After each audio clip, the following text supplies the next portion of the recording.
जय गुरु जी, शुक्राना गुरु जी। संगत जी, आज हम गुरु जी की कृपा से डे 11 के सत्संग पर पहुंच गए हैं। संगत जी, आज के अध्याय में हमें परमहंस जी सर जगदीश चंद्र बोस जी के बारे में बता रहे हैं और उनके द्वारा किए गए आविष्कारों के विषय में हमें जानकारी दे रहे हैं। आज जगदीश चंद्र बोस जी के बारे में वो हमें बता रहे हैं कि किस तरह से उन्होंने उनके बारे में जाना और उनके आविष्कारों के बारे में उनको जानकारी मिली। एक बार जगदीश चंद्र बोस जी उनको अपने प्रयोगशाला में बुलाते हैं। यहाँ पर वो परमहंस जी को बताते हैं कि अब मैं इस फर्न के पौधे पर क्रेस्कोग्राफ लगाता हूँ।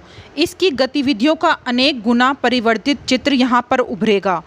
इसी मात्रा में यदि घोंगे की रेंगने की क्रिया को परिवर्धित किया जाए तो घोंगा एक्सप्रेस ट्रेन की तरह चलता हुआ दिखाई देगा।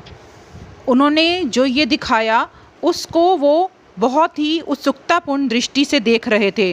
उन्होंने कहा कि उनको ऐसा दिखाई दे रहा था जैसे कि मंत्रमुग्ध आँखों के सामने उनकी फर्न का पौधा अत्यंत धीरे धीरे बढ़ रहा है। उन्होंने कहा कि बोस महाशय ने पौधे की नोक को धातु की एक छोटी सी छड़ी से छुआ। पर्दे पर चला हुआ जैसे कि उसका नृत्य वहाँ पर रुक गया और छड़ हटाते ही उसकी लयबद्ध थिरक फिर दोबारा शुरू हो गई। उन्होंने कहा कि तुमने देखा कि तनिक सा भी बाह्य हस्तक्षेप संवेदनशील ऊतकों के लिए बाधक है। उन्होंने कहा कि अब मैं इसे क्लोरोफॉर्म दूंगा और फिर इसका प्रभाव नष्ट करने वाली औषधि भी दूंगा, फिर तुम देखो।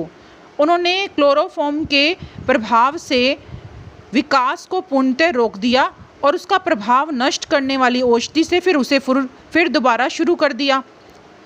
अब परमहंस जी को ये सब कुछ पर्दे पर दिखने वाले विकास के संकेतों ऐसा लग रहा था जैसे कि किसी सिनेमा के कथानक से जुड़ा हुआ उनको महसूस हो रहा था।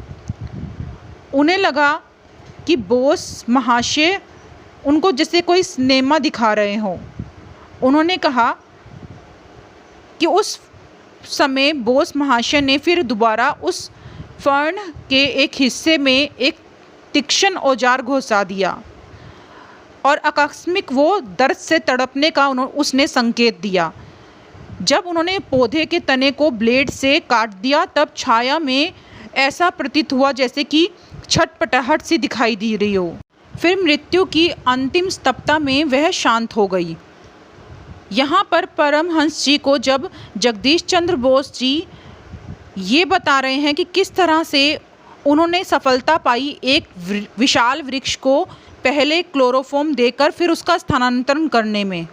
उन्होंने कहा साधारणतः वनों के ये राजा स्थानांतरित करने के कुछ दिन बाद ही मर जाते हैं, परंतु उन्होंने क्लोरोफॉर्म के द्वारा उसको किस तरह से एक जगह से दूसरी जगह स्थानांतरित करने में सफलता प्राप्त की। उन्होंने कहा कि मेरे सूक्ष्मग्रही यंत्रों के रेखा चित्रों ने स्थित कर दिया कि पेड़ पौधों में भी रस संचार प्रणाली होती है। प्राणियों में जैसे रक्त संचार होता है वैसे ही पेड़ पौधों में भी रस संचार होता है। उन्होंने कहा पेड़ के अंदर से लंबी गोलाकार नली जलती है जिसमें कृमिक वृत्तियों से सिकुड़ने वाली लहरें उठती रहती हैं जो हृदय का काम करती हैं। उन्होंने कहा कि जितनी ही आप अधिक गहराई में जाकर देखोगे उतनी ही अधिक स्पष्टता से इस सत्य का प्रमाण हमें मिल जाता है कि इस बहुविध प्रकृति का प्रत्येक रूप एक ही सूत्र में बंधा हुआ है। फिर बोस महाशय ने एक अन्य बोस यंत्र की ओर इशारा किया। उन्होंने कहा मैं तुम्हें टीन के एक टुकड़े पर कुछ प्रयोग करके दिखाता हूँ। जब प्रोफेसर साहब ने टीन को क्लोरोफॉर्म लगाया तब कंपन लेखन थम गया और जब धीरे धीरे उस टीन की सामान्य अवस्था लौट आई तब वह पुनः शुरू हो गया। अब बोस महाशय ने एक विषैला रसायन लगाया। टीन के छटपटाते छोर के साथ साथ सुई ने अद्भुत रूप से रेखा चित्र पर मृत्यु की सूचना अंकित कर दी। फिर वैज्ञानिक महोदय ने कहा बोस यंत्रों ने प्रदर्शित कर दिया है कि कैंची और मशीनरी में प्रयुक्त इस्पात सदृश धातु भी थकते हैं और बीच बीच में विश्राम मिलने से उनमें पुनः ताजगी और कार्यक्षमता आ जाती है। उन्होंने कहा कि विद्युत प्रवाह या अति भारी दबाव से धातुओं में जीवन की धड़कन को गंभीर क्षति पहुंचती है और वह धड़कन सदा के लिए रुक भी सकती है। वहां पर किसी ने जगदीश चंद्र बोस जी को कहा कि सर, यह बहुत दुख की बात है कि आपके अद्भुत यंत्रों का पूर्ण लाभ उठाकर कृषि विकास को गति नहीं दी जा रही। अगर इनमें से कुछ यंत्रों का प्रयोग करके यह देखना बिल्कुल संभव है कि किस तरह से पौधों पर इन खादों का क्या प्रभाव पड़ता है, तो उन्होंने कहा कि तुम बिल्कुल ठीक कह रहे हो।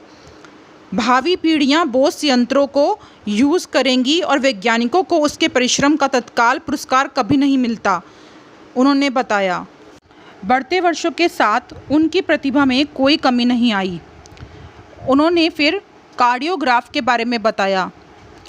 उस महान वनस्पति शास्त्रज्ञ ने भविष्यवाणी की कि चिकित्सीय अनुसंधान के लिए प्राणियों के अंग विच्छेद की आवश्यकता नहीं रहेगी। कार्डियोग्राफ के प्रयोग से पेड़ पौधों के अंग विच्छेद से ही काम चल जाएगा। किसी औषधि के पौधे और प्राणी पर एक साथ किए गए प्रयोग के परिणामों के अंकन से साफ पता चलता है कि उन दोनों पर औषधि के प्रभाव में आश्चर्यजनक समानता है। उन्होंने कहा कि मनुष्य में जो कुछ भी है उस सब का पूर्वाभास पेड़ पौधे में विद्यमान है। वनस्पति जगत पर प्रयोग प्राणियों और मानवों की यातना को कम करने में योगदान देंगे। Doctor KS. कोल और डॉक्टर एच.जे. कर्टिस ने जानकारी दी कि उन्होंने इस बात को खोज निकाला है कि साधारणतः घरों में मछली पात्र में डाले जाने वाले जो मीठे पानी में जीने वाला पौधा होता है, जिसे निटेला कहते हैं, और जिसमें एक लंबी कोशिका होती है, उसकी कोशिका में और तंत्री तंतु की कोशिका में पूर्ण समानता है, कोई भी भिन्नता नहीं है।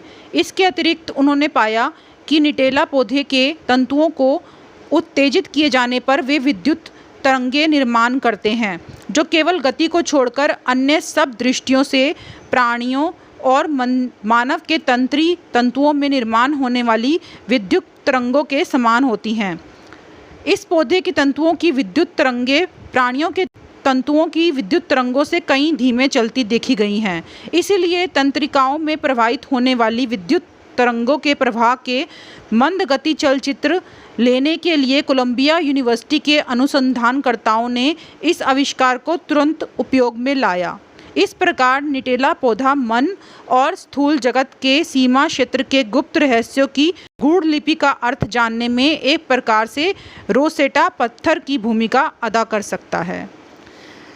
संगत जी, आज के सत्संग को मैं यहीं विराम देती हूँ। आगे के अध्याय को हम नेक्स्ट वीडियो में कंटिन्यू करेंगे। संगत जी, सत्संग को आप जरूर शेयर करना, क्योंकि गुरु जी कहते हैं सत्संग सुनने वाले दा भी कल्याण, सत्संग सुनाने वाले दा भी कल्याण।